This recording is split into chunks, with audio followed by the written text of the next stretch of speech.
ان اللہ وملائکتہ یصلون علی النبی یا ایھا الذین آمنوا صلوا علیہ وسلموا تسلیما اللہم صل علی محمد وعلی محمد. اعوذ باللہ من الشیطان الرجیم بسم اللہ الرحمن الرحیم لا حول ولا قوة الا باللہ العلی العظیم حسبنا اللہ ونعم الوکیل نعم المولا ونعم النصیر وبہ نستعین وهو خیر ناصر ومعین والصلاة والسلام علی اشرف الانبیاء والمرسلین حبیب الہ العالمین بالقاسم محمد. اللہم صل علی محمد وعلی محمد وأهل بيته الطيبين الطاهرين المعصومين المظلومين المنتجبين المنتخبين الميامين. اللهم صل على فاطمة وأبيها وبعلها وبنيها والسر المستودع فيها بعدد ما أحاط به علمك واللعنة الدائمة على أعدائهم أجمعين. قال الله تبارك وتعالى في القرآن الكريم بسم الله الرحمن الرحيم قل ما أسألكم عليه من أجر إلا من شاء أن يتخذ إلى ربه سبيلا. مل کے بلند تر صلوات.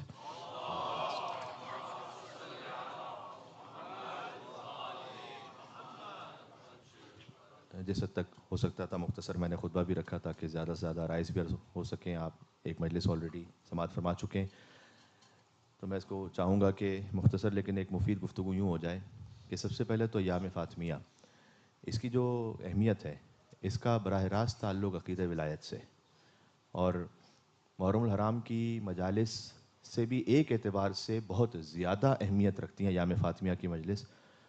میں سادہ الفاظ میں کہتا ہوں کہ امام حسین کی مجلس میں ہو سکتا ہے کوئی اور بھی آ جائے لیکن فاطمیہ کی مجلس میں وہی آئے گا جو علی ولی اللہ کا پڑھنے والا ہے. یہ پہچان ہے, یہ خاص پہچان ہے اور اس کی اہمیت اس اعتبار سے بھی سماعت فرمائیے گا. ایک پریزیڈنٹ خاتمی گزرے ہیں جو اسلامک ریپبلک آف ایران کے پریزیڈنٹ تھے, 2005 تک تھے وہ پریزیڈنٹ, 1997 سے. تو یوزولی وہاں کا ایک سسٹم ہے, کسٹم ہے کہ جو بھی پریزیڈنٹ ہوتے ہیں وہ اپنے 4 ایئر کے ٹینیور میں کم سے کم ایک بار ایک ڈیٹیل وزٹ کے لیے قم آتے ہیں. ویسے تو آفیشیل وزٹ ہو سکتا ہے کئی مرتبہ آتے ہوں لیکن ایک ڈیٹیل وزٹ پر جس میں وہ قوم کے تقریباً تمام مشہور مراجع سے ملتے ہیں اور ان میں آیت اللہ ناصر مکارم شیرازی ہیں اور دیگر بزرگ علماء ہیں. آیت اللہ وحید خراسانی, آیت اللہ مرزا جواد تبریزی اس وقت ہوتے تھے, اس طرح سے آیت اللہ نوری حمدانی. تو کوشش کرتے ہیں کہ وہ بزرگ مراجع سے ایک ایک ملاقات کریں, خود جاتے ہیں ان کے یہاں پر ملنے کے لیے. تو آگے خاتمی کے زمانے کی بات ہے اور اس وقت میں تازہ پڑھنے کے لیے وہاں گیا تھا اس کے چند سالوں بعد. تو یہ بات وہاں کافی مشہور تھی کہ جب وہ تشریف لائے آفیشیل اس وزٹ پر قم, تو آیت اللہ وحید خراسانی جنہوں نے ایام فاطمیہ کی اس انداز سے بنیاد رکھی, شہادت تو بیوی کے 1400 سال پہلے, لیکن ایک انداز ہوتا ہے کہ پھر ایام فاطمیہ اللہ جانے کیا خلوص تھا ان میں اور آیت اللہ مرزا جواد تبریزی میں کہ جب پہلی مرتبہ اس جلوس کو نکالا گیا 3 جمادی ثانی کو, تو اس بڑھاپے کے عالم میں آج بھی وہ ابو 100 ہو چکے ہیں. تو آج سے تقریباً یہ 20-25 سال پہلے کی بات ہے, تو بہرحال یہ وہ اسٹل تقریباً 80-75. تو شدید گرمی کا زمانہ تھا اس وقت اور پاپ برہنہ وہ کم سے کم ابتدائی چند سالوں تک چلے تھے. اپنے آفس سے لے کر بی بی معصومہ قم سلام اللہ کے حرم تک یہ جلوس تھا. شروع میں پہلے سال ان کے تقریباً 150 اسٹوڈنٹس تھے, بڑھتے بڑھتے آج لاکھوں کا اجتماع ہے. اور آپ کو عاشور میں اور فاطمیہ میں کوئی فرق نہیں محسوس ہوگا وہاں, جو کہ ہمیں اس بات کا اہتمام کرنا چاہیے. کم سے کم یہ 2 سے 3 دن ابھی عرض کرتا ہوں. تو جب آگے خاتمی صاحب اس وزٹ پر آئے تو آیت اللہ وحید خراسانی وہ یوزولی پولیٹیکلی کسی بھی ایکٹیویٹی میں انوالو ہوتے نہیں ہیں, تو آپ کو ان کی کسی بھی پریزیڈنٹ کے ساتھ تصویر بھی نظر نہیں آئے گی. تو ان کا ایک پولیٹیکل اسٹینس ہے, بہرحال وہ کہیں پر بھی کسی بھی اپنے معاملے میں اس طرح سے اپنے آپ کو انوالو نہیں کرتے ہیں. لیکن آگے خاتمی صاحب کی جانب سے ایک ریکویسٹ آئی کہ ہم تمام مراجع سے ملنا چاہتے ہیں اور آپ بھی قوم کے ایک عظیم الشان مرجع ہیں تو ہم آپ سے بھی ملاقات چاہتے ہیں. تو اس وقت انہوں نے اپنے معمول کے مطابق معذرت کر لی کہ میں یوزولی ملاقات نہیں کرتا ہوں, کسی سے شخصی ملاقات ہو جائے الگ بات ہے انہی صاحب سے, لیکن بطور پریزیڈنٹ ملاقات کرنا یہ میں پولیٹیکلی اس طرح سے کہیں بھی انوالو نہیں ہوتا ہوں.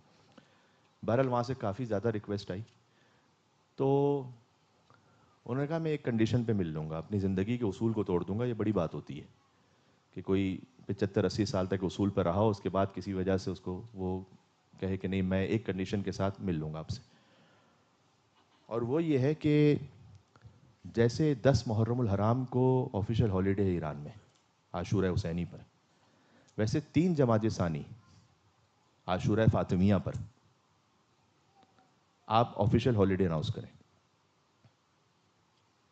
کہ جیسے 10 محرم الحرام کو جلوس ہوتے ہیں ویسے 3 جماعت ثانی کو بھی اسی طرح سے عاشور کی طرح جلوس کا اہتمام ہوگا، بچوں کے اسکول کی تعطیل ہوگی. اور انہوں نے اناؤنس کیا، آغا خاتمی صاحب نے اس بات کو اناؤنس کیا اور پھر اس پہ ملاقات بھی کی آیت اللہ وحید خراسانی نے. بعد میں کسی نے ان سے پوچھا کہ آپ نے یہ اپنی زندگی کے سارے اصول کو ختم کرتے ہوئے یہ کنڈیشن پہ کیوں ملاقات کی، کیا اتنی امپورٹنس ہے اس فاطمیہ کی، اس روایت کے مطابق کہ جو آنے والی ہے 2 دن بعد، جس کی شب شہادت کل ہے. انہوں نے جواب دیا، اور آپ اس لفظ کو اس پارٹ آف دا ورلڈ میں رہتے ہوئے اچھی طرح سمجھیں گے. ایک لفظ ہوتا ہے انشورنس، تو آپ زیادہ بہتر سمجھیں گے، شاید سب کانٹیننٹ کے لوگوں سے زیادہ تو آپ یہاں رہنے والے ہیں، وہ زیادہ بہتر سمجھیں گے اس کی اہمیت کو. انہوں نے جواب دیا کہ میں نے ایام فاطمیہ میں روز شہادت حضرت زہرا سلام اللہ علیہا عاشور کے دن کی تعطیل کی ریکویسٹ کر کے اور اس دن عاشور کی طرح عزاداری کا اہتمام کرنے کے لیے کوشش کرتے ہوئے یہ کام اس لیے کیا ہے کہ اس مملکت میں کم سے کم قیامت تک کے لیے شیعت کا انشورنس کر دیا جائے. انشورنس کا مطلب یہ ہوتا ہے کہ آپ کے اصل ایسٹ پہ کوئی حرف آ جائے تو وہ آپ کو سیو کر لے. یعنی ہماری جو سب سے بڑی دولت ہے وہ توحید و رسالت و ولایت ہے. اس ولایت پہ کوئی حرف آ جائے تو فاطمیہ آپ کو بچا لے گا، اس لیے کہ اولین شہیدہ راہ ولایت ہیں بی بی فاطمہ الزہرا سلام اللہ علیہا. تو تمام تر عظمتیں جو آپ کے قلب میں ہیں بی بی فاطمہ سلام اللہ علیہا کے لیے، وہ اپنے آپ کو فدا کریں کسی ایک مقصد پر، تو پھر وہ کیا ہے؟ وہ ہے حضرت زہرا سلام اللہ علیہا. اللہم صلی علی محمد وعلی محمد عجل فرجہم. کوئی اس بات کو یہ نہ سمجھے کہ کیوں اتنی زیادہ امپورٹنس ہے ولایت. میں آپ کے سامنے کچھ سوال رکھتا ہوں، بالکل ابتدا سے چلتے ہیں. شیطان کو اللہ نے کافر کہا ہے، یا دل میں جواب دیجیے گا یا مجھے کہہ کے جواب دے دیجیے گا. کیا شیطان نماز نہیں پڑھتا تھا؟ کیا ملاوٹ کرتا تھا؟ دودھ میں پانی کی ملاوٹ کرتا تھا، پلاٹوں پہ قبضہ کرتا تھا، کوکنگ آئل میں کچھ اور ملاتا تھا. کیا بکرے کا گوشت کہہ کے کتے کا گوشت بیچتا تھا، یا گائے کا گوشت کہہ کے گدھے کا گوشت بیچتا تھا؟ سود کھاتا تھا، رشوت دیتا تھا، رشوت لیتا تھا، زنا کرتا تھا، لواط کرتا تھا، نامحرم پہ نگاہ کرتا تھا. اچھا کم سے کم 2 خداؤں کا تو ہوگا ماننے والا، پھر وہ بھی نہیں تھا. تو ایسا تو پکا مسلمان ہونا چاہیے جس میں کوئی اخلاقی برائی ہی نہیں ہے، جس میں کچھ برائی ہی نہیں ہے، تو اس کو تو 100% مسلمان ہونا چاہیے. مسئلہ کیا ہے اس میں؟ اپنے زمانے کے اس خلیفہ کو نہیں مانا جسے اللہ نے متعین کیا. تو جو ہے آپ کی میں کیا کہہ رہا ہوں، یہ تو پاکستان کے ماحول میں دیکھیں کہ یہ کچھ بھی وہ نہیں کر رہا تھا تو پرفیکٹ مسلمان ہے. نہ گالی بکتا تھا، مطلب آپ وہاں جتنی اخلاقی برائیاں سب ایک ساتھ کاؤنٹ کر لیں، کچھ بھی نہیں تھی شیطان میں. تو آپ کہیں کہ کسی انسان کی یہ ساری صفات و خصوصیات کوالٹیز ہیں، کہیں گے یار یہ تو اس سے اچھا تو مسلمان کو ہے ہی نہیں. میں کچھ کہنا چاہ رہا ہوں آپ سے، آپ اس کی امپورٹنس کو سمجھیے کہ مل کے صلوات بھیجیں. نام ہے محمد وآل محمد علیہ السلام، حیدر کرار علی ابن ابی طالب علیہ السلام. اللہ 6000 سال کی عبادت کو منہ پہ مار دے گا اگر تم نے آدم صفی اللہ کو نہیں مانا. تو پھر اللہ اس کے ساتھ کیا کرے گا کہ جو ان علی ولی اللہ کو نہ مانے کہ آدم خود جن کی ولایت کے اندر ہے. اس بات کو آپ ہرگز معمولی نہ سمجھیں. اس ولایت کے دفاع کا نام ہے فاطمیہ. تو سب سے پہلے تو اس کی اہمیت کو ہمیں سمجھنا پڑے گا. اس لیے کہ آج دنیا میں جہاں کہیں، اب تو گلوبل ولیج ہے، آپ بھی سوشل میڈیا پر ہر جگہ دیکھ سکتے ہیں. مجھے کچھ ذکر امام حسین السلام کی برکت سے کچھ جگہوں پہ زیادہ جانے کا موقع ملتا ہے، کچھ لوگوں سے زیادہ ملاقات ہو جاتی ہے. میری زندگی میں کوئی ایک واقعہ بھی ایسا نہیں گزرا کہ جہاں کسی نے میرے سامنے لفظ بدل کے کہوں، سینکڑوں ایسے میری زندگی کے واقعات ہیں کہ جہاں الحمدللہ اس فقیر کے سامنے گفتگو کرتے ہوئے لوگوں نے علی ولی اللہ کا کلمہ پڑھا ہے. اس میں سے کوئی ایک بھی انسیڈنٹ ایسا نہیں ہے کہ حضرت فاطمہ زہرا سلام اللہ علیہا نہ ہو درمیان. میں ٹرکش بیک گراؤنڈ سے لوگوں کی بات کر رہا ہوں آپ سے, عربک بیک گراؤنڈ سے ہوں, سندھ کے کسی علاقے سے ہوں, پنجاب کے کسی علاقے سے ہوں, یو نیم اٹ, کہیں سے بھی, بالآخر آخر بات آتی ہے بی بی فاطمہ الزہرا سلام اللہ علیہ. میں آپ کو ایگزامپل دوں, آج سے 20 سال پہلے کی بات ہے. میں بھاول نگر گیا تھا, زندگی میں ایک ہی دفعہ گیا ہوں میں محرم کا اشرا پڑھنے کے لیے. میں نے نئی نئی مجالس پڑھنا شروع کی تھی, شاید محرم کا پہلا اشرا میں زندگی میں وہیں پڑھا تھا. اور وہاں پر محرم کا ایک ظاہر اجتماع ہوتا تھا. تو ایک جوان بالکل ممبر سے ایسے سامنے آ کر روز بیٹھ کر مصائب میں شدت سے گریا کرتا تھا. تو 7ویں 8ویں محرم تھی, مجلس پڑھ کے میں اپنے روم میں گیا ریسٹ کرنے کے لیے, تو وہ آگے ملنے کے لیے اور بھی لوگ بیٹھے ہوئے تھے. انہوں نے آ کے کہا کہ مولانا میں ایک بات کرنا چاہتا ہوں. اچھا, اللہ سبحانہ وتعالیٰ نے پتہ نہیں کیا اہتمام اس وقت کیا, خاص اللہ نے بھیجا تھا, اللہ تعالیٰ یہ سعادت انشاءاللہ مجھے نصیب بھی فرمائے, باقی رکھنے کی مجھے توفیق عطا فرمائے. وہ یہ کہ یوزولی آج سے 20 سال پہلے اس طرح سے فاطمیہ کا ذکر بھی نہیں ہوتا تھا, اور خاص طور پر عشرہ محرم الحرام میں بیوی کے مصائب کا کہیں بیان آ جائے ایسا بہت کم ہوتا تھا. لیکن اس عشرے میں پتہ نہیں کیا ہوا کہ تیسری چوتھی پانچویں مجلس میں بار بار کہیں نہ کہیں اشارتاً ذکر آتا رہا, حالانکہ تھا محرم کا عشرہ. وہ جوان میرے پاس آیا, انتہا سے زیادہ گریا کرنے والا, مجھے اچھی طرح سے آج بھی ان کی تصویر یاد ہے, حالانکہ میری کبھی ان سے زندگی میں دوبارہ ملاقات نہیں ہوئی, کہ میں نے شہزادہ علی اکبر کا نام لیا اور پھوٹ پھوٹ کر وہ رو رہا تھا, ایسے کہ جیسے انتہائی پکا مومن کوئی ہو. میں شہزادہ علی اصغر اسلام کا نام لیتا تھا, بے اختیار 10 منٹ تک مسلسل چیخ چیخ کے روتا رہتا تھا. وہ میرے پاس آئے, انہوں نے کہا کہ مولانا میں ایک بات کرنا چاہتا ہوں. میرا نام میں نام نہیں لوں گا. انہوں نے خلیفہ دوم کا نام لیا, کہا میرا نام وہ ہے, اور لیکن میں مجلس میں آتا ہوں اور آپ نے یہ 2-3 دن کو ذکر کیا ہے, تو میں نے اس بارے میں تھوڑا سا اور بھی جب معلومات کی, تو ایسا ہے کہ کوئی یہ واقعاً ایسا ہوا ہے کیا, رسول کی بیٹی کے ساتھ بھی ایسا ہوا ہے؟ تو میں نے ان سے کہا جی. کہا کوئی حوالہ دے دیں. تو میرے پاس اپنا ایک لیپ ٹاپ تھا, لیکن اس میں عربی کتابیں تھیں, تو میں نے ان کو دکھایا کہ دیکھیں یہ حوالے ہیں. تو ظاہر وہ عربی تو نہیں پڑھ سکتے تھے, دل مطمئن نہیں ہوتا کہ بھائی مولانا پتہ نہیں کیا ترجمہ کر رہے ہیں. کہا کوئی اور حوالہ ہو. تو میں نے کہا کہ آپ نے مولانا شبلی نعمانی کا نام سنا ہوا ہے؟ کہا جی سنا ہوا ہے. میں نے کہا اگر انہوں نے لکھا ہو تو. کہا ٹھیک ہے, پھر تو مجھے ایک حد تک یقین آ جائے گا. تو ان کی کتاب کا نام بھی نہیں لوں گا, اسی نام پہ کتاب ہے, کراچی یونیورسٹی میں کسی خاص حوالے سے پڑھائی بھی جاتی ہے. میں نے کہا وہ کتاب لے آئیے گا, اس کتاب میں ہے اتنا کام ہے. اچھا, مجھے نہیں معلوم تھا کہ کوئی اتنا بھی سنسیئر کبھی ہوتا ہے. تقریباً آدھے گھنٹے بعد وہ کتاب لے کر آ گیا. ایسا بہت کم ہوتا ہے کہ مولانا آپ نے کہا تو اس کتاب میں لے آیا. اور واقعی میں نے دل میں دعا بھی کی کہ میں نے کہہ تو دیا ہے, اور تھا بھی ذہن میں کہ ہے انشاءاللہ نکل بھی آئے. کبھی ہوتا ہے بڑا ایک حساس موقع آ جاتا ہے. کئی سارے لوگ بیٹھے ہوئے تھے, تو یہ کتاب, میں نے کتاب الحمدللہ صفحہ نکلا, میں نے کہا یہ آپ پڑھیں. بعض لوگ سوال کرتے ہیں کہ یہ جو سارے مصائب ہیں کیا سارے اور کتابوں میں ہیں؟ دیکھیں سارے مصائب اگر اور کتابیں میں ہوں تو پھر فرق کیا رہ جائے, سارے مصائب نہیں ہیں. لیکن رسول نے یہ کب کہا تھا کہ جو میری بیٹی کے در کو جلائے میں اس سے راضی نہیں؟ یہ تو ضروری نہیں ثابت ہونا. کہ جس سے سیدہ غضبناک ہوں, تھریٹ کرنا تو ثابت ہے 100%. اور جب یہ کہا گیا کہ اس گھر میں فاطمہ بھی رہتی ہیں, کہا سو واٹ, وہ ان کیا ہوتا ہے اس سے کیا فرق, یہ ثابت ہے, یہ کافی ہے بہت. آپ کے گھر کے باہر آ کے کوئی رینڈم شخص شور مچائے گا بلا وجہ آ کے اور کہے گا میں گھر کو جلا رہا ہوں, کوئی وجہ ہوگی نا, اس کے دل میں کوئی بغض ہوگا. تو حضور نے تو یہ کہا ہی نہیں تھا کہ جو ہاتھ اٹھائے, وہ آپ کو ہماری کتابوں میں ملے گا, لیکن ضروری نہیں ثابت کرنے کے لیے آپ کو یہ ساری تفصیلات. لوگ کہتے ہیں کہ جناب فدق, کسی صاحب نے کہا بھی, اس کے ساتھ کسی صاحب نے میری ویڈیو بھی جوڑ کے بنا دی تھی کہ 13 باغ تھے خالی, 13 درخت تھے, تو اس میں کیا اتنا شور. میں کہتا ہوں ایک لکڑی تھی. رسول نے یہ کب کہا تھا کہ کوئی بہت سارے باغ غصب کرے گا تو پھر میں اس سے راضی نہیں ہوں؟ ایک لکڑی تھی, سیدہ اس سے راضی نہیں تھی. کافی ہے مذہب حقہ کو ثابت کرنے کے لیے. باقی کوانٹٹی پہ کیا جا رہے ہیں؟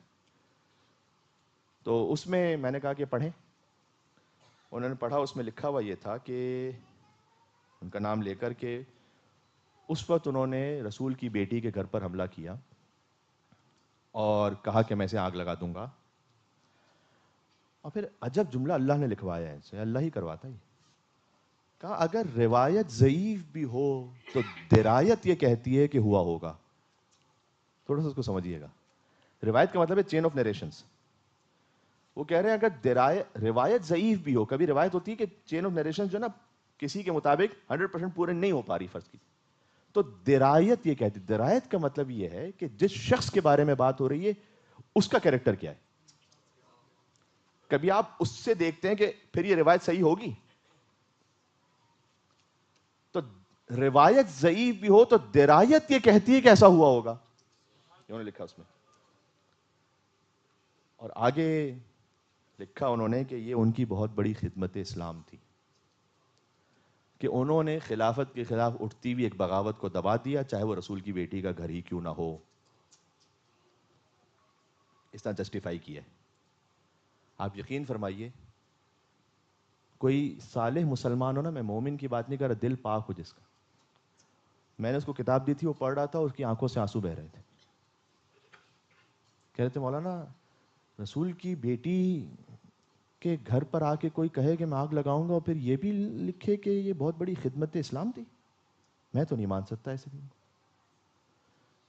میں آپ کو ایک مثال دے رہا ہوں کہ دنیا میں جہاں کہیں کسی کے دل میں نور ہدایت آتا ہے تو وہ صدقہ ہے فاطمہ الزہرا سلام اللہ کی شہادت کا, مصائب کا. اس لیے اسے زندہ رکھنا ضروری ہے.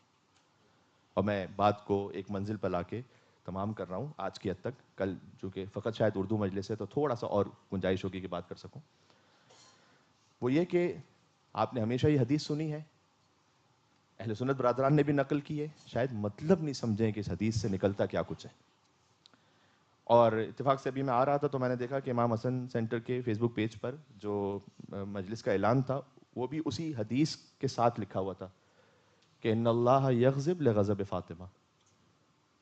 اللہ غضبناک ہوتا ہے سیدہ کے غضبناک ہونے پر. ہزاروں مرتبہ کی سنی حدیث. سب سے پہلی بات تو یہ ہے کہ اس میں یہ نہیں ہے کہ ان فاطمہ تغضب لغضب اللہ. بی بی فاطمہ اس پر غضبناک ہوتی ہے جب اللہ غضبناک ہوتا ہے. توجہ کیجیے گا, حدیث ہے کہ اللہ اس پر غضبناک ہوتا ہے جب فاطمہ غضبناک ہوتی ہیں. یعنی اللہ کا غضبناک ہونا تابع ہے سیدہ کے غضبناک ہونے پر. اچھا ویسے کسی کا غضبناک ہونا یعنی ہم اس کو سادہ الفاظ میں کہتے ہیں غصہ, یہ بری صفت مانی جاتی ہے عام طور پر. یہ کوئی اچھی صفت پہ یوزولی اس کو یاد نہیں کیا جاتا اخلاقی طور پر. اب کہتے ہیں بھائی جو ہے وہ شریک حیات کے ساتھ گھر میں مومن کے ساتھ آپ غضب میں نہ آئے, غصہ نہ کریں. تو یہاں پر یہ کیوں کہا گیا ہے کہ سیدہ سلام اللہ جب غضبناک ہو تو اللہ غضبناک ہوتا ہے؟ سنیے گا, اللہ کیا مجبور ہے کہ جب بھی سیدہ غضبناک ہوں گی تو اللہ کو غضبناک ہونا ہے؟ مجبور تو ہے نہیں اللہ. اس کا مطلب کیا ہے؟ تب بھی اللہ نے اپنے غضب کو تابع کیوں رکھا ہے بیوی کے غضب کے؟ یعنی سیدہ سلام اللہ علیہ اس امر سے عالمہ بھی ہیں جس سے اللہ غضبناک ہے, اور اس ہر امر پر عاملہ بھی ہیں جس سے اللہ غضبناک ہے.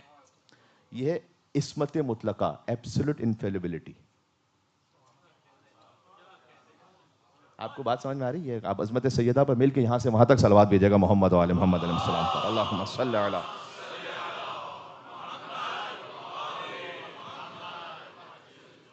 پھر حضور نے یہ نہیں کہا کہ سیدہ راضی ہیں اللہ کی رضا میں. ایسے بہت سارے مومن ہو سکتے ہیں جو اللہ کی رضا میں راضی ہوں. یہ راضی ہونا ایک صفت ہے مومن کی کہ بھائی میں اللہ کی رضا پہ راضی ہوں. نا, اللہ راضی ہے فاطمہ کی رضا پر. اللہ نے اپنی رضا کو تابع رکھا ہے ایک بندے کی, اپنے ایک بندے کی رضا کے. وہ کیا بندہ خاص ہے, وہ کیا کنیز خاص ہے؟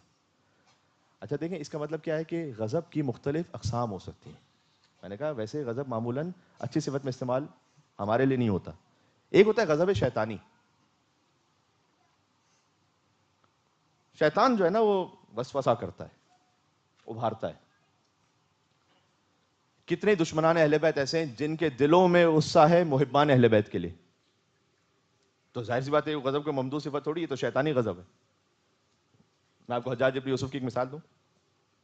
حجاج ابن یوسف, اس کا بات بات میں طریقہ تھا کہ مولا اسلام کے چاہنے والوں کو قتل کر دے.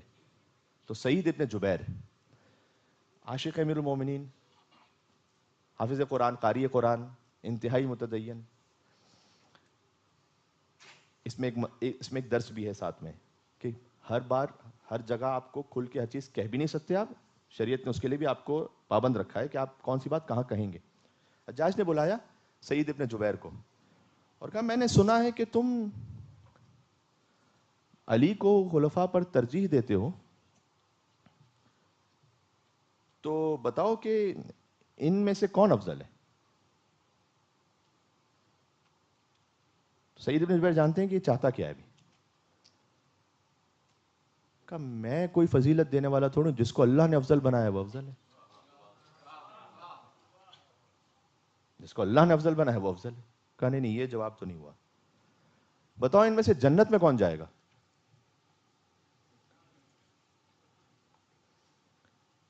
اب وہ علی والا ہی کیا جو کہیں لاجواب ہو جائے. سعید ابن جبیر نے کہا کہ تم پوچھ رہے جنت میں کون جائے گا, نہ میں خازن جنت ہوں نہ مامور جہنم ہوں. یہ تو ان کو پتا ہے, یہ ان کا کام ہے کہ جنت میں کس کو ڈالنا ہے, اللہ کے حکم سے جہنم میں کس کو ڈالنا ہے. میں تو اللہ کا بندہ ہوں. حجاج نے کہا یہ کسی طرح سے بتائے گا نہیں, اس کو ذبح کر دو. میں پھر آگے پوچھا ہی نہیں اسے. اب ذرا توجہ کیجیے گا. حجاج نے کہا اس کو قبلہ رخ کر کے ذبح کرو, جیسے جانور کو ذبح کرتے ہیں. جیسے قبلہ رخ کیا نا تو سورہ بقرہ کی آیت پڑھی انہوں نے, فولی وجہک شطر المسجد الحرام. اللہ کا حکم ہے کہ اپنے رخ کو قبلے کی طرف رکھا کرو نماز اور قربانی میں. حجاج نے کہا اچھا یہ آیت پڑھ رہا ہے اس موقع پر. کہا نہیں اس کی یہ آیت صحیح ثابت نہ ہو, اس کو پش بقبلہ ذبح کرو, اس کا رخ قبلے سے دوسری طرف الٹی طرف کر دو. جیسے رخ انہوں نے پلٹا تو پھر سورہ بقرہ کی آیت پڑھی کہ اینما تولوا فثم وجہ اللہ. تم جہاں کہیں اپنا رخ کر لو تم اللہ کے چہرے کو پاؤ گے, وجہ اللہ کو پاؤ گے. کہیں پھر آیت پڑھا اس کو زمین کی طرف بل کر کے کسی طرف رخ نہ ہو, نہ داہنے نہ باہنے, کہیں زمین کی طرف رخ کر کے اس کو ذبح کرو. جیسے زمین کی طرف کا چہرہ کیا نا تو انہوں نے سورہ طٰہٰ کی آیت پڑھی کہ منہا خلقناکم وفیہا نعیدکم ومنہا نخرجکم تارۃ اخری. اسی مٹی سے خلق کیے گئے, اسی میں پلٹائے جائیں گے, اسی سے دوبارہ اٹھائے جائیں گے. اب یہ جو غضب اگر آپ اس کو کہہ سکیں تو یہ تو شیطانی غضب ہے نا حجاج کا, ایک قسم ہے شیطانی غضب. شیطان حاوی ہو جاتا ہے. اور اس خاطر کے ہمارے پاس بہت ساری روایات ہیں کہ جب لا تغضب وانت الغضبان, یہ کتنے ہی آپ کو جو موٹیویشنل اسپیکرز بہت ساری باتیں بتاتے ہیں, شاید امیر المومنین 1400 سال پہلے ہزاروں گھنٹوں کا خلاصہ ایک جملے میں کہا ہوا ہے, جب بھی تم غضب کے عالم میں ہو تو ہرگز کوئی فیصلہ نہیں کرنا, رکنا. چونکہ وہ تھوڑا سا ہمیں فیسینیٹ کر کے بتا رہے ہوتے ہیں تو لہٰذا ہم اس کو بڑے غور سنتے ہیں. جو امیر المومنین السلام نے فرمایا ہوا نا, ان کی کلمات قصار کو ذرا آپ پڑھا کریں. غضب کے عالم میں فیصلہ نہیں کرنا, تھوڑا سا رکنا.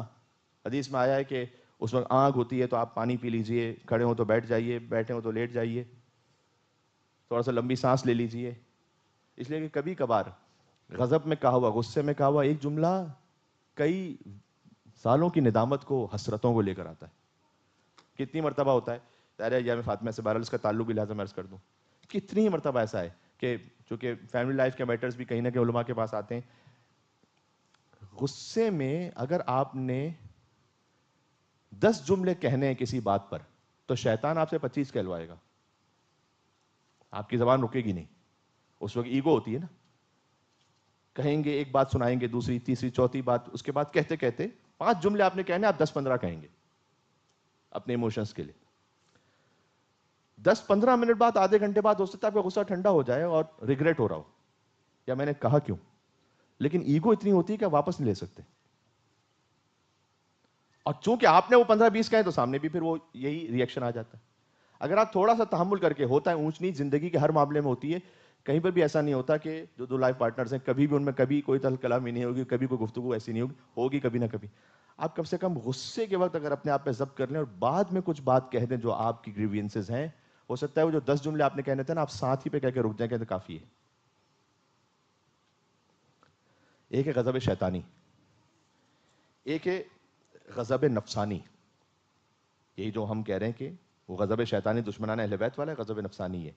ایک ہے غضب عقلانی, عقل کی وجہ سے آپ کسی پہ غضبناک ہوتے ہیں. یہ انبیاء میں,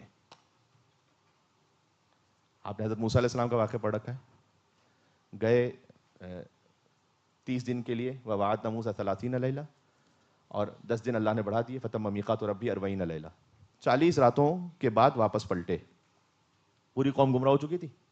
لوگ ہم سے پوچھتے ہیں کہ غدیر کے 70 دن کے بعد ایسا کیسے ہو سکتا ہے کہ اس اناؤنسمنٹ کو لوگ بلا دیں؟ قرآن میں آپ ایگزامپل نہیں دیکھ رہے؟ 70 دن دور کی بات ہے، 40 دن بعد. موسیٰ کو چھوڑ دیجئے، وہ اللہ کو نہیں مان رہے. یا تو پھر بھی امیر المومنین کو نہیں مانا نا، وہاں موسیٰ کو نہیں، اللہ کو نہیں مان رہے، جبکہ ہارون علیہ السلام کو چھوڑ کے گئے تھے. اخلفنی من بعدی، اے ہارون میرے بعد آپ میرے خلیفہ بنیے گا. ہارون علیہ السلام کو چھوڑ کے گئے تھے. حضرت موسیٰ علیہ السلام واپس پلٹے. فرجع موسیٰ الی قومہ غضبان آسفا، غضبناک تھے. یہ غضب کا لفظ اللہ نے استعمال کیا. یہ غضب نفسانی تھوڑی ہے موسیٰ علیہ السلام کا، یہ تو عقل کے مطابق ہے کہ 40 دن میں سامری نے کیا کر دیا. یا نماز غفیلہ اگر آپ پڑھتے ہیں تو آیت میرے ساتھ پڑھیے گا، پہلی رکعت کی آیت. وَظَنُّونَ إِذْ ذَهَبَ مُغَاضِبًا کا لفظ. فَظَنَّ أَن لَّن نَّقْدِرَ عَلَيْهِ فَنَادَىٰ فِي الظُّلُمَاتِ أَن لَّا إِلَٰهَ إِلَّا أَنتَ سُبْحَانَكَ إِنِّي كُنتُ مِنَ الظَّالِمِينَ فَاسْتَجَبْنَا لَهُ وَنَجَّيْنَاهُ مِنَ الْغَمِّ وَكَذَٰلِكَ نُنجِي الْمُؤْمِنِينَ. حضرت یونس علیہ السلام 30 سال تک تبلیغ کرتے رہے، 2 لوگ مسلمان ہوئے. Can you imagine? آپ ان کا پیشنس ملاحظہ کر سکتے ہیں. لوگ ہم سے کبھی کبھار کہتے ہیں کہ مولانا صاحب آپ اشرا پڑھنے گئے تھے، کتنا اثر ہوا؟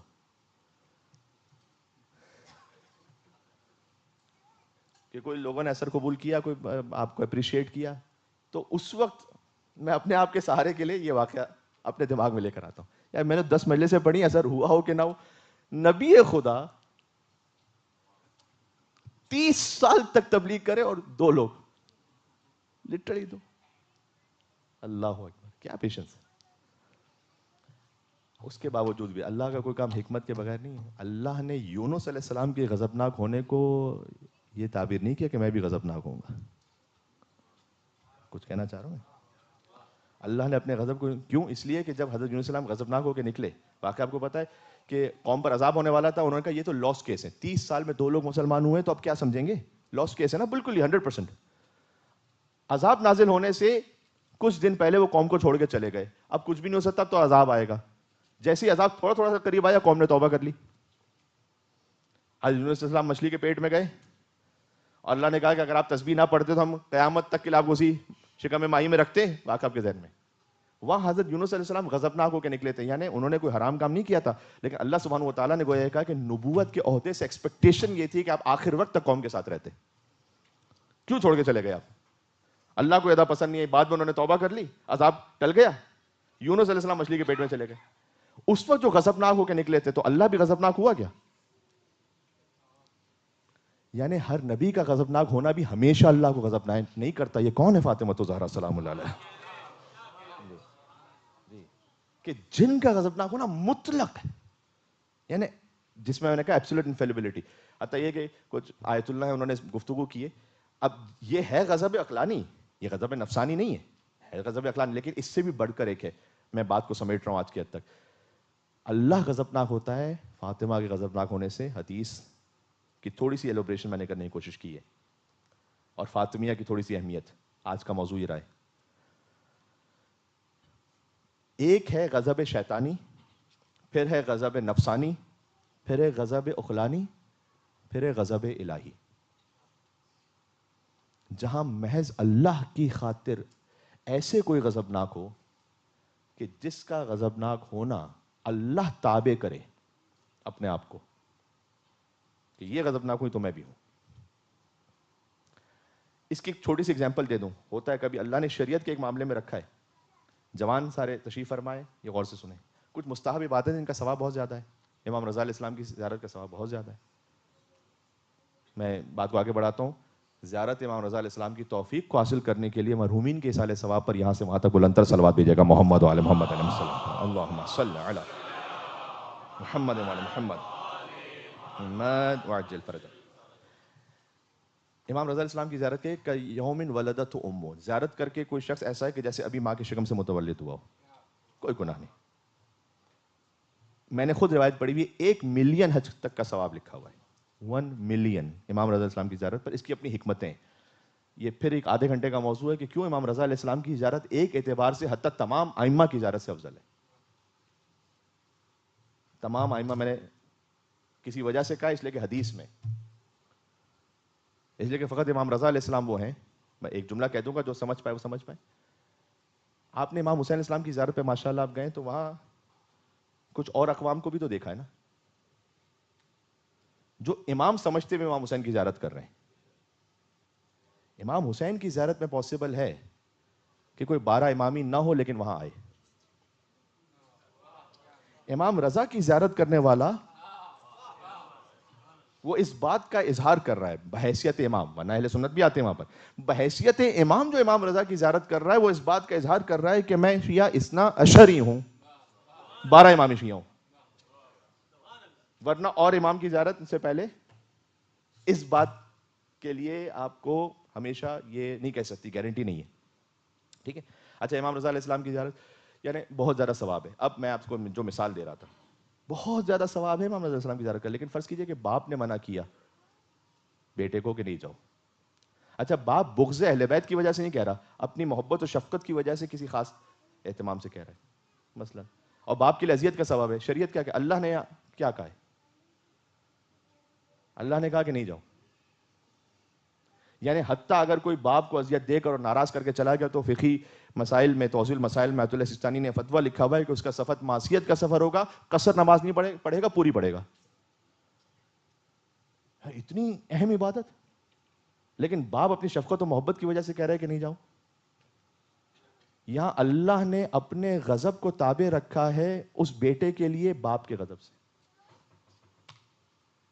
اللہ نے کہا کہ یہ عبادت، اب میں نہیں کہہ رہا کہ اب یہ عبادت کرو، اب یہ عبادت نہ کرو، اس لیے کہ باپ نے. اچھا، باپ کا مذہبی ہونا بھی ضروری نہیں، یعنی کہ کوئی مذہبی باپ کہہ رہا ہے تو پھر ٹھیک ہے، نہ نہ نہ، باپ ہے بس.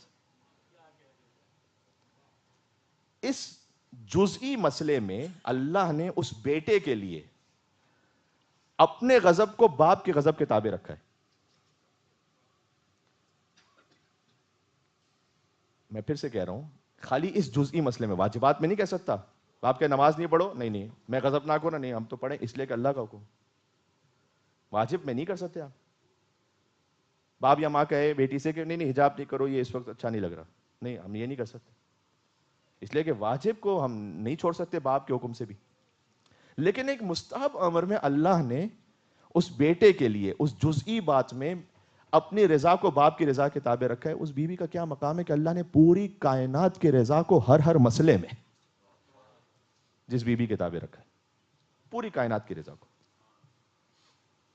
سبحان اللہ.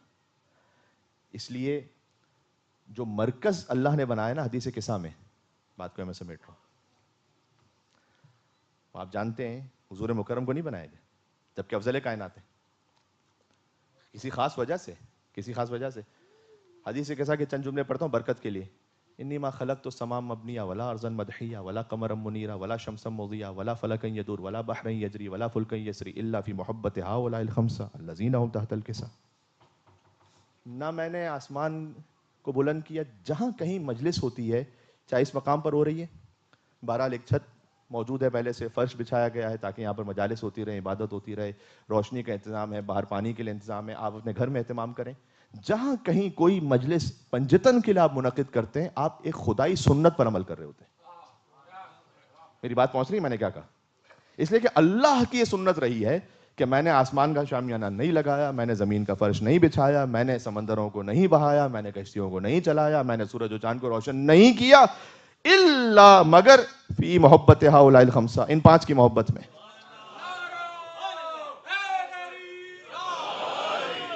الذین هم تحت الکسا، جو چادر کے نیچے ہیں. رک جائیے گا یہاں. یا رب ومن تحت الکسا، چادر میں کون ہے؟ جبریل پوچھ رہے ہیں. میں 10 بستہ عرض کروں. دیکھیں جبریل ہمارے یہاں پر کبھی کبھی شاعری میں ایسا لگتا ہے کہ 2-3 شاعروں سے بھی کمتر ہیں کوئی جبریل، اس طرح سے کوئی نعوذ باللہ نام لے لیتے ہیں. ایسا نہیں، جبریل سید الملائکہ حدیث قصہ میں شامل ہے. ان جیسے سید الافضل ملائکہ وہ پوچھ رہے ہیں یا رب ومن تحت الکسا، چادر میں کون ہے؟ کوئی وجہ ہے؟ اللہ جانے کیا کیا وجوہات ہو سکتی ہیں جو ایک سمجھ میں آ رہی ہے اس وقت. میں 10 بستہ عرض کروں کہ جبریل یہ 10ویں ہجری کی آیت ہے، آپ 22 سال سے تو مصطفیٰ کے پاس قرآن لا رہے ہیں، تو آپ کو پتہ نہیں چادر میں کون ہے؟ میں 22 سال آپ کے گھر پر آتا رہا ہوں تقریباً روزانہ، اور ایک دن اچانک پوچھو یہ کون ہے، تو عجیب بات نہیں ہے؟ علی کے پاس آپ ذوالفقار لا چکے ہیں احد کے میدان میں، سیدہ کی چکی چلا چکے ہیں، حسنین کا جھولا جھولا چکے ہیں، تو سبھی کے پاس تو آ چکے ہیں، سبھی کی تو خدمت کر چکے ہیں آپ، تو پوچھ کیوں نہیں کہ یا رب ومن تحت الکسا، چادر میں کون ہے؟ شاید جبریل امین کا جواب یہ ہو کہ جب یہ تمام انوار ایک ساتھ جمع ہے نا چادر میں، تو میں دیکھنا چاہتا ہوں کہ اب تعارف مصطفیٰ کے ذریعے سے ہے یا مرتضیٰ کے ذریعے سے ہے یا فاطمہ الزہرا کے ذریعے سے۔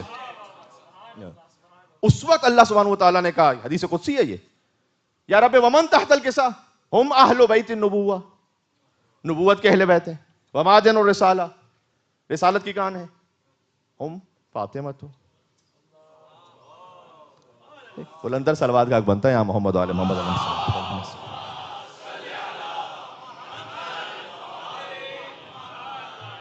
ہم فاطمہ تو و ابوہا و بعلہا و بنوہا، یہ فاطمہ ہیں اور فاطمہ کے بابا ہیں اور فاطمہ کے شوہر ہیں اور فاطمہ کے بچے ہیں۔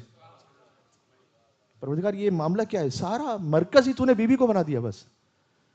یہ محمد ہیں، محمد کی بیٹی ہیں، محمد کے داماد، محمد کے نواسے نہیں۔ یہ علی ہیں، علی کے سسر، علی کے جیسے ذات بھائی، علی کی زوجہ، علی کے بیٹے نہیں۔ فاطمہ ہے، فاطمہ کے بابا، فاطمہ کے شوہر، فاطمہ کے بچے۔ تو کوئی تو وجہ ہوگی نا۔ شاید ایک وجہ یہ بھی ہو سکتی ہے کہ اگر رسول کی رشتہ داری سے تعارف ہے نا، تو بعد از وفات رسول بہت سے ایسے ہوں گے جو اپنے آپ کو رسول کا رشتہ دار کلیم کر کے اہل بیت میں داخل ہونے کی کوشش کریں گے۔ بات پہنچ رہی ہے میں کیا کہہ رہا ہوں آپ سے؟ بہت سے ایسے ہوں گے، ہم بھی محمد کے رشتہ دار ہیں، جو کوشش کی گئی کہ ہم بھی اہل بیت میں شامل ہیں۔ اللہ نے ہم فاطمہ تو و ابوہا و بعلہا و بنوہا کہہ کر سمجھایا کہ اہل بیت فقط رسول کے رشتہ دار کو نہیں کہتے، اہل بیت رسول کے ساتھ بطول کے رشتہ دار کو کہتے ہیں۔ یہ بتاؤ کہ بی بی کے ساتھ کس کا رشتہ ہے؟ وہ داخل ہے۔ اور پھر بہرحال ایک گفتگو طولانی آیت تطہیر پر وہ اس وقت خود ہو سکتی ہے، جو 33 نمبر ہے اس کا، سورہ احزاب، سورہ نمبر 33 آیت نمبر 33، جس پر بہرحال ایک بہت زیادہ کامن سوال اس وقت بھی سوشل میڈیا پہ کافی گردش کر رہا ہے اور کرتا رہتا ہے کہ چونکہ ظاہر ہے کہ پورا جو کانٹیکسٹ ہے وہ ازواج پر ہے، پورا ہی کانٹیکسٹ ازواج پر ہے جو جانتے ہیں، تو یہ ایک جملہ آپ نے کیسے خالی پنجتن کے لیے ملا دیا؟ اس کی کافی ساری دلیلیں، اس میں سے ایک آپ کے ذہن میں بہت شارٹ ہمیشہ رہ جائے گی، بڑی کام کی ہے۔ جو 33 آیت ہے نا، یہ شروع پتہ کہاں سے ہوتی ہے؟ جس کے آگے انما یرید اللہ، وہ شروع ہوتی ہے وَقَرْنَ فِي بُيُوتِكُنَّ، یاد ہے آپ کو؟ وَلَا تَبَرُّجْنَ تَبَرُّجَ الْجَاهِلِيَّةِ الْأُولَىٰ، اے نبی کے ازواج اپنے گھروں میں رہنا۔ ابھی خود اس میں کتنا بڑا سبق ہے سمجھنے والوں کے لیے۔ وَقَرْنَ فِي، اس سے زیادہ کیا کلیئر حکم ہوگا؟ وَقَرْنَ فِي بُيُوتِكُنَّ، اپنے گھروں میں رہنا۔ اور یہ آیت پڑھی بھی گئی تھی اس موقع پر، وَلَا تَبَرُّجْنَ تَبَرُّجَ الْجَاهِلِيَّةِ الْأُولَىٰ، جاہلیت کے پرانے کام نہیں کرنا، اور درمیان سے پڑھا وَأَقِمْنَ الصَّلَاةَ، نماز قائم کرنا، وَآتِينَ الزَّكَاةَ، زکوٰۃ ادا کرنا۔ توجہ کیجئے گا، قرآن کا ایک ایک لفظ معجزہ ہے اور حکمت ہے۔ بیت ہے سنگولر، بیوت ہے پلورل۔ نبی کے ازواج کی بات ہے، کرنا فی بیوتکن۔ اب میرے ساتھ آیت پڑے گا، انما یرید اللہ لیذھب عنکم الرجس اہل البیوت۔ جب نبی کے ازواج کی بات ہو رہی تھی تو پلورل تھا، یہاں سنگولر کیوں ہو گیا یہ لفظ؟ اگر آپ نبی کے ازواج کے لیے کہہ رہے ہیں تو مجھے بتلائیے کہ 11 میں سے کس زوجہ کے لیے یہ؟ کیونکہ اللہ نے سنگولر کہا ہے یہاں پر۔ یہ ایک دلیل آپ کے ذہن میں رہ جائے گی کہ اللہ نے جب ازواج کی بات کی ہے تو پلورل کہا ہے، پھر یہ ایک گھر کی بات ہے،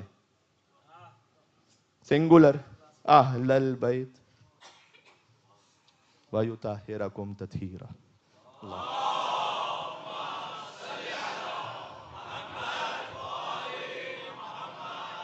خلاصہ یہ کہ بات کو بہرحال کل یہاں سے بات تھوڑی سی اور آگے بڑھے گی، 6 مصرے کہہ دیتا ہوں تبرکن ثواب کے لیے بھی، اور اس میں پورا میسج بھی آج کا آ جائے گا کہ کرتی ہے تیری ذات کبھی بات خدا سے، مرکز بی بی ہیں، اس لیے بی بی کا لقب ہے محدثہ، محدث نہیں، محدث بہت سے ہیں حدیث بیان کرنے والے، شیخ عباس قمی کو بھی محدث کہتے ہیں، محدث جس سے بات کی جائے، جیسے اللہ بات کر رہا ہو جبریل کے ذریعے، محدثہ۔ خود ایک آیت اللہ انہوں نے لکھا اپنی کتاب میں کہ سیدہ سلام اللہ علیہ کی یہ فضیلت، اس فضیلت کو ہی کوئی خالی سمجھ لے تو یہ کیا کوئی کم مقام ہے یا کوئی ایسی بات ہے کہ آپ آسانی سے گزر جائیں گے کہ رسول اللہ کی وفات کے بعد اس روئے زمین پر جبریل نے نازل ہونا بند نہیں کیا جب تک سیدہ زمین پر رہی. جبریل کا کام تو وہی لانا ہے, وہی تو بند ہو. جبریل اب کیوں آ رہے ہیں؟ صحیح روایت ہے کتاب الکافی کی کہ جبریل سیدہ کے پاس بھی ویسے ہی نازل ہوتے رہے جیسے رسول اللہ کے پاس آ رہے تھے. یہ ہے فاطمہ تو بزۃ منی, میرا ٹکڑا ہے. کرتی ہے تیری ذات کبھی بات خدا سے, اور ملتی ہے محمد کو شفا تیری کسا سے. انی اجد فی بدنی ضعفا, اپنے بدن میں ضعف محسوس کر رہا ہوں. ایتینی بالکسائل یمانی, تو چادر یمانی تو دیجیے گا. میں کہوں یا رسول اللہ آپ اگر ضعف محسوس کر رہے ہیں تو کسی طبیب کے پاس جائیے, آپ فاطمہ کے در پہ کیوں آئے؟ پتہ چلا نبوت کو بھی جب ذوق محسوس ہو تو اسے شفا ملتی ہے فاطمہ الزہرا سلام اللہ کے در سے, ملتی ہے محمد کو شفا تیری کسا سے. اور راضی نظر آتے ہیں علی تیری رضا. ایک عجب سی روحانیت معنویت محسوس ہو رہی ہے اس وقت مجلس میں. دعا کی قبولیت کا بھی وقت ہے. خود نام فاطمہ فقط ایک اتنا بڑا عظیم الشان وسیلہ ہے اور اتنا عظیم الشان ورد ہے کہ ملتی ہے محمد کو شفا تیری کسا سے. راضی نظر آتے ہیں علی تیری رضا سے, اور حسنین بھی بنتے ہیں سخی تیری عطا سے. مرکز میں ہم فاطمہ تو و ابوہا سمجھا رہا ہوں. حسنین بھی بنتے ہیں سخی تیری عطا سے, کہ زینب بھی ہیں پاکیزہ تیری پاک رضا سے, اور بن جاتا ہے عباس بھی بس تیری دعا سے. جو کچھ نظام ہدایت میں ہے وہ مرکز سیدہ ہے کون سلام اللہ علیہ. تو ہم اور آپ کہاں ہیں؟ یہاں پر پورا دین ہے اس میں. جو سمجھ سکے وہ سمجھ سکے کہ بن جاتا ہے عباس بھی بس تیری دعا سے. تو ہم خوش ہیں کسی سے تو فقط تیری خوشی پہ. جس سے آپ نے ہمیں راضی کروانا ہے تو یہ بتلا دیجیے کہ بطول راضی تھی یا نہیں تھی. تو ہم خوش ہیں کسی سے, کرتی ہے تیری ذات کبھی بات خدا سے, ملتی ہے محمد کو شفا تیری کسا سے. راضی نظر آتے ہیں علی تیری رضا سے, حسنین بھی بنتے ہیں سخی تیری عطا سے, زینب بھی ہیں پاکیزہ تیری پاک رضا سے, اور بن جاتا ہے عباس بھی بس تیری دعا سے. کہ ہم خوش ہیں کسی سے تو فقط تیری خوشی پہ, اور جس سے تو ناراض ہو لعنت ہو اسی پہ. یہ ہے ایام فاطمیہ. اصل مقصد یہ ہے کہ اس ولایت اور برات کو کوئی سمجھے. اور کتنی مرتبہ عرض ہوا قرآن کریم میں بھی اس لعن کے لفظ کا ذکر ہے. یہ گالی نہیں دے رہے آپ, یہ اللہ کی سنت پر عمل کر رہے ہیں. یعنی اللہ تو اپنی رحمت سے دور کر دے. 33 ٹائمز اللہ سبحانہ وتعالیٰ نے قرآن میں یہ لفظ استعمال کیا. اگر یہ کوئی ابیوزو لفظ ہوتا تو اللہ کیوں استعمال کرتا؟ پھر بعد میں زیارت عاشورہ میں بھی باقی تھا, لیکن اصل تو قرآن میں. ہاں کاش یہ براعت خالی لفظی نہیں رہے, عملی بھی بنے. ہم کہتے فنجعل لعنت اللہ علی الکاذبین, جھوٹوں پر اللہ کی لعنت ہو. تو میں آپ کو حدیث سنا دوں, رب تعالی القرآن والقرآن یلعنہ. مولانا نے فرمایا ہے کہ کتنے قرآن پڑھنے والے ایسے ہیں جو قرآن تو پڑھتے ہیں لیکن قرآن خود انہی پہ لعنت کرتا ہے. تو اگر میں جھوم جھوم کے پڑھ رہا ہوں کہ جھوٹے پر اللہ کے فنجعل لعنت اللہ علی الکاذبین, بہت اچھی قرات میں, اور خود بھی جھوٹا ہوں تو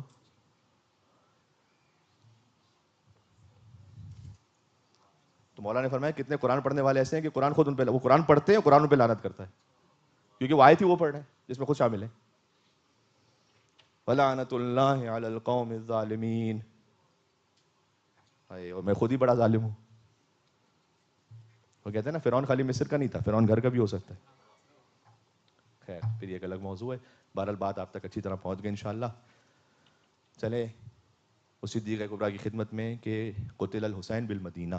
علامہ مجلسی نے لکھا کہ حسین کربلا میں بعد میں شہید ہوئے, اصل تو مدینہ میں مارے گئے. حسین مدینہ میں مارے گئے. مولا حسن مجتبیٰ مدینہ کی گلی سے تو گزرتے ہی نہیں تھے, آپ جانتے ہیں. فرماتے تھے کہ مجھے وہ منظر یاد آتا ہے کہ جب میری ماں پر ہاتھ اٹھایا جاتا تھا یہاں پر. اب دیکھیں میں مصائب پڑھنے کے لیے محتاج نہیں ہوں کہ میں وہ کتاب سے پڑھوں کہ جہاں پر دوسرا کوئی راضی ہو یا نہ ہو. میں آپ کو مذہب اہل بیت کی کتابوں سے سناؤں, اس لیے کہ آپ تک یہ بات اور بچوں تک پہنچنا ضروری ہے. یہ کیوں کہا کہ حسین مدینہ میں قتل ہوئے؟ اس لیے کہ اگر زہرا کا در نہ جلایا جاتا تو کربلا میں حسین کے خیمے نہ جلائے جاتے, اور اگر مدینہ میں محسن کو نہ مارا جاتا تو کربلا میں حسین کے علی اصغر کو تیر نہ مارا جاتا, اور اگر مدینہ میں علی کی گردن میں رسی باندھ کر نہ کھینچا جاتا, اللہ اکبر فاتح خیبر علی, تو کربلا میں عابد بیمار کے ہاتھوں میں ہتھکڑیاں اور پیروں میں بیڑیاں نہ پہنائی جاتی. سارے مصائب کا آغاز وہاں سے. آپ جانتے ہیں حلم علی ابن ابی طالب, ایک روایت اس طرح سے ہے کہ امیر المومنین اسلام کو رسی سے ایسے ذبیحے کی طرح گھسیٹا جا رہا تھا. عزیزو رونے کے لیے کافی ہے یہ. ایک یہودی نے دیکھا کہ اشہد ان لا الہ الا اللہ و اشہد ان محمد رسول اللہ. تو کسی نے اس سے پوچھا تو نے کلمہ کیوں پڑھ لیا یہاں پر؟ کہتے خدا کی قسم میں نے اس شخص کو خیبر میں بھی دیکھا ہوا ہے اور میں جانتا ہوں یہ کتنا شجاع ہے. آج اس کی زوجہ پر دروازہ گرا ہوا ہے اور یہ حلم کے ساتھ صبر کیے ہوئے ہے, تو اس سے بڑی حجت کوئی ہو نہیں سکتی. یہ صبر عام انسان میں آ ہی نہیں سکتا. جو امیر المومنین سے کسی نے پوچھا کہ مرد کے لیے سب سے مشکل موقع کون سا ہوتا ہے, صدائیں بلند ہوں آپ کی, فرمایا کہ جب اس کے سامنے اس کی زوجہ کو مارا جائے اس کو صبر کر. لہٰذا ایام فاطمیہ میں سمجھ میں نہیں آتا کہ زہرا کی شہادت پڑھیں یا علی کی غربت پڑھیں. یہ غربت علی ہے, حق مانگنے جو زہرا دربار میں گئی ہے.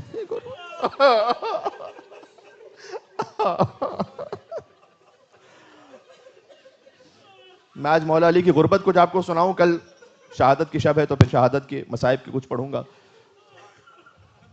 ایسا نہیں کہ مولا علی علیہ السلام پر یہ پہلے مصائب آئے تھے. دیکھیں مصائب کو جب سمجھیں گے نا تو اور زیادہ انشاءاللہ دل سے وہ رقت کے ساتھ گریا کریں گے. ابو طالب علیہ السلام کی وفات ہو گئی تھی پہلے ہی, یعنی علی پر باپ کا سایہ سر سے اٹھ چکا تھا. ابو طالب جیسا باپ تو ایک صدمہ تھا یا نہیں تھا؟ وہ بھی تھا. پھر فاطمہ بنت اسد جیسی ماں دنیا سے چلی گئی تھی, علی یتیم ہو گئے تھے, وہ صدمہ بھی علی پر گزر چکا تھا. پھر جعفر طیار جیسا بھائی دنیا سے چلا گیا, وہ صدمہ بھی علی پر گزر چکا تھا. اور پھر رسول اللہ جیسا شفیق باپ کی طرح ایک نبی اور رسول, کائنات کا افضل ترین رسول, وہ دنیا سے چلا گیا. وہ صدمہ بھی علی پر گزر چکا تھا. ابو طالب, بی بی فاطمہ بنت اسد, جعفر طیار, محمد مصطفیٰ. لیکن اب تک کسی نے علی کو زمین پر گرتا ہوا نہیں دیکھا تھا. یہ وہ موقع تھا کہ جب حسن و حسین نے آ کے کہا لقد ماتت امنا, بابا ہماری ماں دنیا سے چلی گئی ہیں. علی اٹھے اور گرے زمین پر, پھر اٹھے اور پھر گرے. اگر آپ کی صدائیں کربلا تک پہنچ سکے تو میں ایک جملہ کہوں کہ علی زہرا تک ایسے پہنچے جیسے حسین اکبر کے لاشے تک پہنچے تھے. فرمایا کلمینی یا زہرا, اے زہرا مجھ سے کلام کیجئے گا. انا الغریب علی ابن ابی طالب, میں غریب علی ہوں, مجھ سے کلام.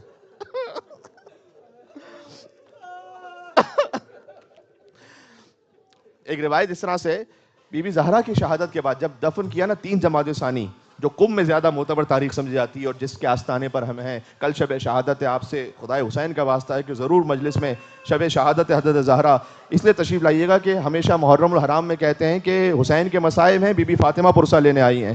اب میں لفظ بدل رہا ہوں, اب فاطمہ کے مصائب ہیں, حسین کربلا سے پرسہ لینے کے لیے. جب ماں کے مصائب ہو تو بیٹے نہیں آئے ہوں گے کیا پرسہ لینے کے لیے؟ ایک بیٹا مدینہ سے آیا ہے, کوئی بغداد سے آیا ہے, کوئی مشہد سے ہے. عزیزوں ایام فاطمیہ کی مجالس عجیب ہے. آیت اللہ گل پارگانی کے حوالے سے جملہ کہا جاتا ہے جس امام کی مجلس سے شہادت ہو وہ خود مجلس میں پرسہ لینے کے لیے ہوتے ہیں, لیکن جب بی بی فاطمہ کی مجلس ہو تو 12 کے 12 پرسہ لینے کے لیے ہوتے ہیں. فاطمہ کی مجلس, علی نجف سے آئے, رسول اللہ مدینہ سے, اور سیدہ کی 2 بیٹیاں شام سے بھی آئی ہیں, بی بی زینب سلام. میں جملہ کہوں, دیکھو کائنات کی 3 مظلوم ترین بیٹیاں ہیں. ایک محمد کی بیٹی ہے, ایک علی کی بیٹی ہے, ایک حسین کی بیٹی.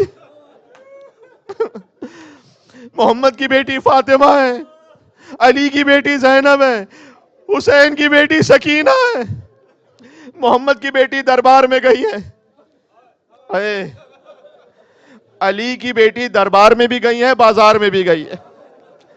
اور ہائے حسین کہنا, حسین کی بیٹی دربار میں بھی گئی ہے, بازار میں بھی گئی ہے, اور زندان میں مر گئی ہے. حسین کی بڑی شباہت ہے حسین کی بیٹی کے مصائب میں اور محمد کی بیٹی کے مصائب میں.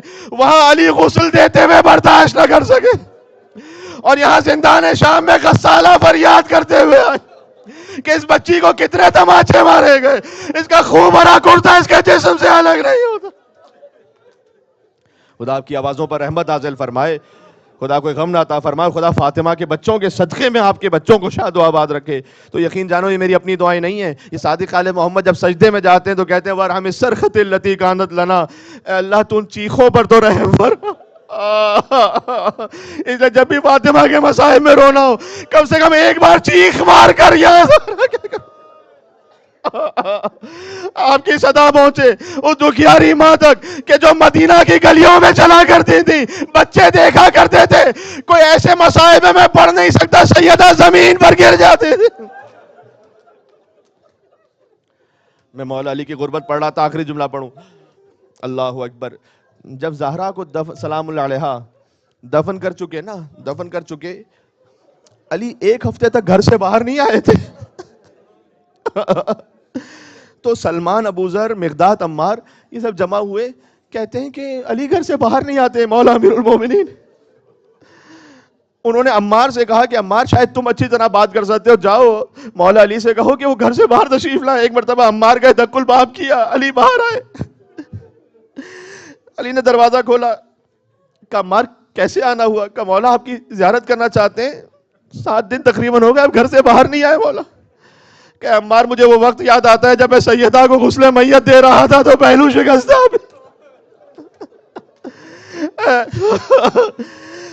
ہر جنازے پر اعلان کیا جاتا ہے کہ زیادہ سے زیادہ لوگ آ جائیں. فاطمہ کا جب جنازہ تھا لوگ نہ آنے پائے. کتابوں میں بعض لکھا ہوا ہے امیر المومنین جب کہتے تھے بچوں سے کہ آہستہ گریا کرو مدینے والوں کو خبر نہ ہونے پائے، تو بچے اپنے لباس کو دانتوں میں دبا کر ایسے گھٹ گھٹ کے روتے تھے کہ آواز نہ آنے پائے. عزیزوں بس جب کسی کے دل میں جتنا دم ہے یا فاطمہ کہہ کر روتا جائے. آخری جملہ پڑھ رہا ہوں. وہ علی جو اپنے بچوں کو خاموش کروا رہے تھے، غسل میت دیتے ہوئے چیخ مار کر علی رو. بی بی زینب آگے بڑھی، کہا بابا ماں کو غسل میت دیتے ہوئے رو کیوں رہے تھے؟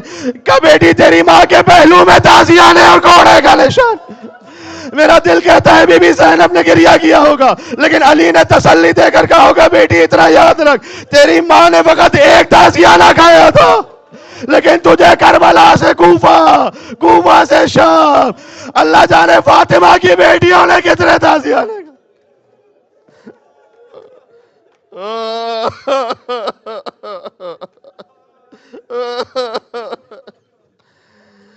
یا فاطمة الزہراء یا بنت محمد. اس در پر موجود ہیں جہاں رسول اللہ ادب سے کھڑے رہتے تھے. یا قرۃ عین الرسول، اے رسول اللہ کی آنکھوں کی ٹھنڈک بی بی فاطمہ الزہرا. جب حضور کے سامنے بی بی کا نام لیا جاتا تھا تو چہرے میں عجب روحانیت ہے، معنویت ہے. آپ کے گریے کے سبب اور اس رقت کے سبب دعا کی قبولیت کا وقت ہے. اپنی جھولیاں پھیلا کر یا سیدتنا و مولاتنا انا توجہنا واستشفعنا وتوسلنا بك الى اللہ وقدمناك بین یدائی حاجاتنا. اتنے مومنین مل کے یا وجیتاً عند اللہ اشفعی لنا. ماشاءاللہ ماشاءاللہ. اور مل کے یا وجیتاً عند اللہ اشفعی لنا. ایک مرتبہ اور ظہور امام کے لیے یا وجیتاً عند اللہ اشفعی لنا عند اللہ.